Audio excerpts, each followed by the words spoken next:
بابل ساخته آلخاندرو گونسالس اینیاریتو فقط داستان چند انسان در چند نقطه مختلف جهان نیست.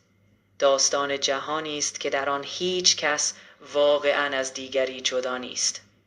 یک گلوله در بیابانهای مراکش شلیک می شود، اما پژواک آن تا آمریکا، مکزیک و ژاپن امتداد پیدا می کند.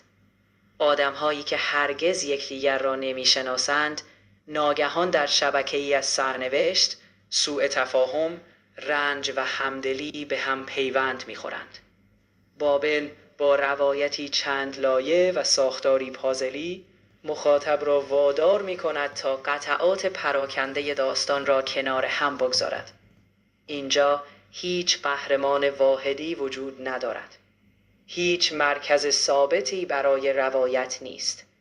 دوربین از فرهنگی به فرهنگ دیگر، از زبانی به زبان دیگر و از انسانی به انسانی دیگر حرکت می کند تا نشان دهد چگونه یک رویداد کوچک می تواند زندگی افراد بیشماری را دگرگون کند.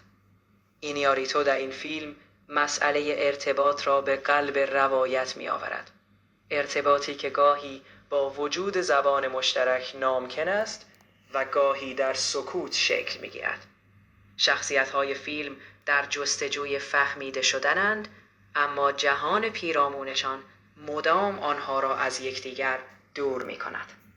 بابل تنها درباره مرزهای جغرافیایی نیست، درباره مرزهای میان انسان هاست. فیلمی درباره گناه و مجازات، سوء برداشت و همدلی و درباره این پرسش که چگونه سرنوشت یک انسان می تواند با زندگی انسانهایی در آن سوی جهان گره بخورد.